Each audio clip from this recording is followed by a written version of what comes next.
Parliament పరిధి నుంచి బీజేపీలో భారీగా చేరికలు కూడా జరిగాయి. ఇదే విషయం మీద మనతో మాట్లాడడానికి అక్కడ ఉన్నటువంటి పరిస్థితి ఏంది, నల్గొండలో ఉన్నటువంటి బీజేపీకి ఉన్నటువంటి బలం ఏందని మనతో మాట్లాడడానికి బీజేపీ అభ్యర్థి సైదిరెడ్డి ఉన్నారు. ఒక్కసారి అడిగి తెలుసుకుందాం. సైదిరెడ్డి గారు, చేరికలు చూస్తే చాలా జోరుగా కనిపిస్తుంది. ఎలా ఉంది అక్కడ బీజేపీ పరిస్థితి అసలు? ఇప్పుడు నల్లగొండ జిల్లాలో 2 కాన్స్టిట్యున్సీలు, భువనగిరి కానీ నల్లగొండ పార్లమెంటు కానీ కాషాయ జెండా ఎగరవేయబోతా ఉన్నాం.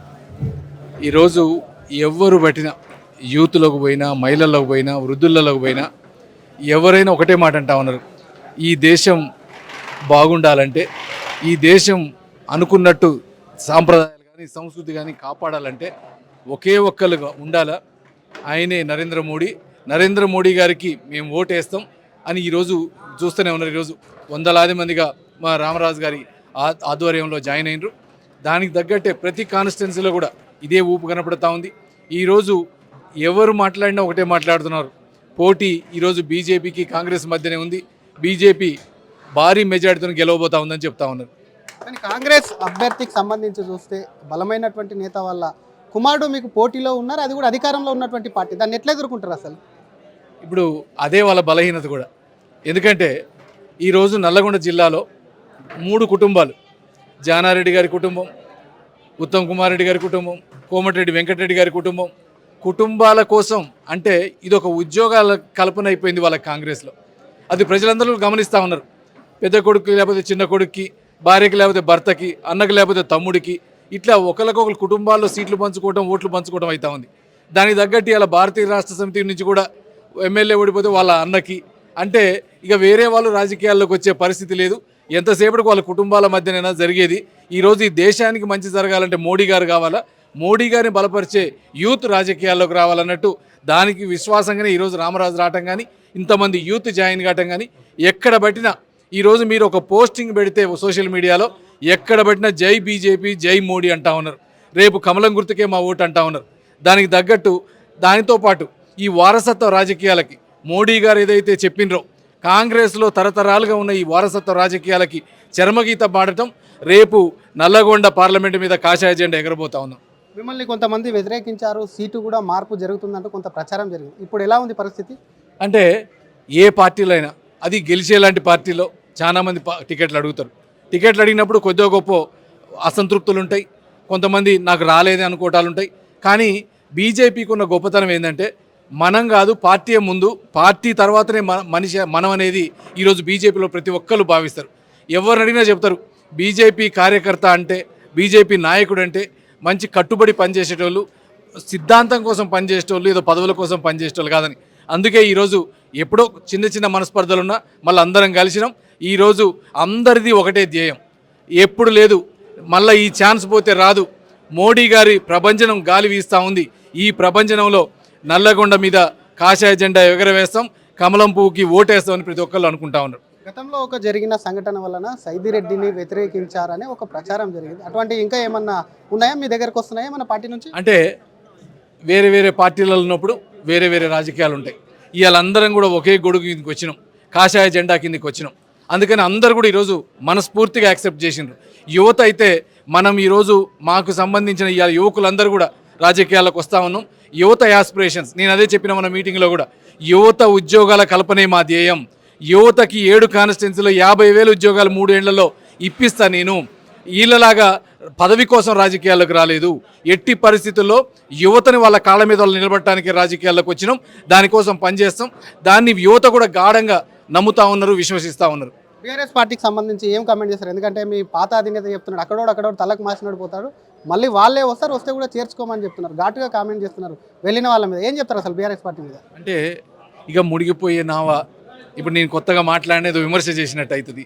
ఈరోజు అందరూ కూడా ఏదైతే పార్టీలు మారినా ఈరోజు సిద్ధాంతం కోసం, నా వరకైతే ఏదో ఒక ఫ్యామిలీకి కాదు పనిచేయాల్సింది, దేశానికి పనిచేయాలంటే, ఈ దేశానికి పనిచేయాలంటే ఒకే ఒక పార్టీ. ఎందుకంటే ఎవరికి వాళ్ళకి స్కీములు ఉంటాయి, కానీ స్కాములు లేకుండా దేశంలో అభివృద్ధికి రాజీ పడకుండా తన జీవితాన్ని దేశం కోసం త్యాగం చేసిన మోడీ గారి నాయకత్వంలో పనిచేయడం మేము ఇలా పూర్వజన సుకృతం అనుకుంటా ఉన్నాం. ఈరోజు అంత గొప్ప నేత కింద, అదే జెండా కింద మేము ఉండటం నిజంగా అదృష్టంగా భావిస్తా ఉన్నాం. ఎందుకు మరి ప్రచారం ఎందుకు స్టార్ట్ చేయాలి? ఇంత మద్దతు ఉంది, అందరి నుంచి సపోర్ట్ లభిస్తుంది అంటారు, ఎందుకు మరి ఇంకా ప్రచారం స్టార్ట్ చేయనట్టు కనిపిస్తుంది? అంటే మీరు హైదరాబాద్లో ఉంటారు కదా, తెలియదు మీకు. ప్రచారం మేము ఎట్టాగో ఆడ స్టార్ట్ చేసినాం. ఆల్రెడీ పార్లమెంటరీ మీటింగ్లు అయిపోయినాయి, మిర్యాలగూడ లాంటి మండలాల మీటింగ్లు అవుతున్నాయి. మొత్తం కంప్లీట్గా ఒక స్ట్రక్చర్ లాగా పోతా ఉన్నాం మీటింగ్. ఇంకోటి ఏంటంటే అసలు జనాలే ప్రచారం చేస్తూ ఉన్నారు మోడీ కోసం. మోడీ మోడీ మోడీ అని ఇవాళ ఒక నామం జై శ్రీరామ్ జై శ్రీరామ్ జై మోడీ అయిపోయింది. మరొకవైపు కాంగ్రెస్ ఇక్కడ ప్రభుత్వంలో ఉంది, 6 గ్యారెంటీలు అమలు చేస్తున్నాం అంటున్నారు. మరి నిజంగానే నల్గొండలో ఒకవైపు కమ్యూనిస్టుల కంచుకోవడం అక్కడ బీజేపీ స్కోప్ ఉందా? అంటే కమ్యూనిస్టుల కంచుకోటలో కాంగ్రెస్కి స్కోప్ ఉన్నప్పుడు, కమ్యూనిస్టుల కంచుకోటలో టీఆర్ఎస్కి చోటు ఉన్నప్పుడు బీజేపీకి ఎందుకు ఉండదు? ఈరోజు దేశం కాదు ప్రపంచం మొత్తం ఇవాళ భారతీయ జనతా పార్టీ గురించి ఆలోచిస్తూ ఉన్నారు. దానికి తగ్గట్టే రేపు ఖచ్చితంగా, ఎందుకంటే ఎవరు అడిగినా చెప్తారు ఈరోజు మీరు ఎవరు రేపు గెలిచేది ఏంది అంటే భారతీయ జనతా పార్టీ అని చెప్తా ఉన్నారు. దానికి మీరు అనుకోవచ్చు ఇలా మీకు ఎమ్మెల్యే లేరు, లేకపోతే లేదు కదా ఎట్ట గెలుస్తారని. పోయినసారి ఇదే విధంగా ఎలక్షన్ ఆదిలాబాద్లో గెలిచినాం, కరీంనగర్లో గెలిచినాం, రేపు నల్లగొండలో గెలవబోతా ఉన్నాం. 100కి 100% కాషాయ ఎజెండా ఎగురైపోతా ఉన్నాం. కానీ మీరు అనుకున్న 3 కుటుంబాలు ఎట్టి పరిస్థితుల్లో నల్గొండ కానివ్వండి, భువనగిరిలో కానివ్వండి, ఏ పార్టీని గెలవనీయమని చెప్పి ఒక శబ్దం చేసినట్లు వాళ్ళ అధినేత దగ్గర చెప్తున్నారు. ఎట్లా ఓవర్కమ్ చేస్తారు నిజంగా? అంటే ఇంతకుముందు వాళ్ళు కూడా ఓడిపోయిన వాళ్ళే కదా, ఇలా వాళ్ళు శబ్దం చేసినంత మాత్రం గెలుస్తారు. శబ్దాలు చేయడానికి ఈరోజు అధికారంలో ఉంది కాబట్టి అధికార మతంతో మొన్న ఏదైతే అబద్ధాలు చెప్పినామో అదే అబద్ధాలు చెప్పి వాళ్ళ జనాన్ని మోసం చేయొచ్చు అనుకుంటారు. కానీ ఇలా ప్రతి ఒక్కరికి తెలుసు వాళ్ళు చెప్పిన అబద్ధాలు తెలుసు, వాళ్ళు చేసిన మోసాలు తెలుసు. ఎట్టి పరిస్థితుల్లో డిసెంబర్ 9 కల్లా ఎన్ని ఇస్తామన్నారో తెలుసు. ఇవాళ 4-5 నెలలైనా అన్ని మర్చిపోయిన సంగతి తెలుసు. ఈరోజు మన జిల్లా కరువుతోని ఎండిపోతున్నా కానీ చూసే దిక్కు లేదు. లోకల్లో మంత్రులుండి ఏ సమస్యకి అడ్రస్ చేసేది లేదు. ఈరోజు అన్నీ కూడా గమనిస్తూ ఉన్నారు. ఖచ్చితంగా నరేంద్ర మోడీ గారు భారతీయ జనతా పార్టీ అయితేనే, ఎందుకంటే ఇది దేశానికి సంబంధించిన ఎన్నిక, రాహుల్ గాంధీకి నరేంద్ర మోడీ గారికి సంబంధించిన ఎన్నిక. నరేంద్ర మోడీ గారు లాంటి నాయకుడికి ఎదురులేని ఎన్నిక.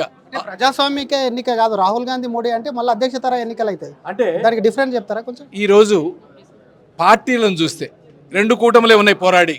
ఒకటి నరేంద్ర మోడీ గారు ఎన్డీఏ, అవతల పక్కన ఇండియా కూటమి అని పెట్టిరు. ఆ కూటమి కాకముందే విచ్ఛిన్నం అయిపోయింది. ఎందుకంటే నరేంద్ర మోడీ గారి ప్రభ, నరేంద్ర మోడీ గారి పాలన, భారతీయ జనతా పార్టీ పరిపాలన చూసినాక ఎట్టి పరిస్థితుల్లో ఓట్లు కూడా అందరం ఎన్డీఏకి, భారతీయ జనతా పార్టీకే ఓటేయాలని డిసైడ్ అయిపోయినారు. దానికి తగ్గట్టే రేపు కమలం గుర్తు మీద ప్రతి ఒక్కరు ఓటైపోతా ఉన్నారు. చివరిగా బీఆర్ఎస్ అభ్యర్థి మీద ఒక కామెంట్. అంటే ఇది అభ్యర్థుల మీద కామెంట్ చేసేది ఏమి లేదు, ఎందుకంటే జనాలకు తెలుసు. ఈరోజు నల్లగొండలో పోటీ చేసే 3 అభ్యర్థుల వ్యక్తిత్వాలు చూడండి.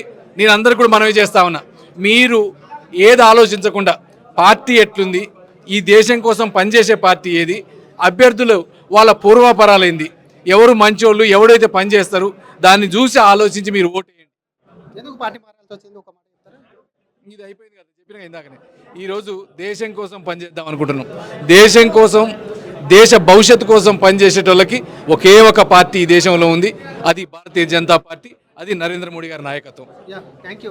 ఇది ఖచ్చితంగా కూడా మీ కుటుంబాలున్న కుటుంబాలలో కమ్యూనిస్టుల కంచుకోట అయినటువంటి అక్కడ కాంగ్రెస్ గెలవలేంది, బీజేపీ ఎందుకు గెలవదంటూనే మరోవైపు కుటుంబాలు, 3 కుటుంబాల చేతుల్లో కాంగ్రెస్ పార్టీకి సంబంధించి కూడా అక్కడ బందీగా ఉంది. ఖచ్చితంగా కూడా అక్కడ నల్గొండకు సంబంధించి ఖచ్చితంగా నల్గొండ పార్లమెంట్లో కాషాయ జెండా ఎగరేసి తీరుతాం. ఎందుకంటే ప్రతి ఒక్కరు మోడీ మోడీ అని చెప్పి కూడా మోడీ కోటేయాలి, ఒకవైపు అభివృద్ధిలో పాలు పంచుకోవాలి, ఇంకోవైపు కుటుంబ పార్టీ కాకుండా దేశ భవిష్యత్తు, దేశ యొక్క స్వలాభం, అటు దేశ ప్రయోజనాల కోసం పనిచేస్తున్నటువంటి మోడీని చూసే వైపు కూడా బీజేపీలో చేరానని చెప్పి కూడా సైదిరెడ్డి అంటున్నారు.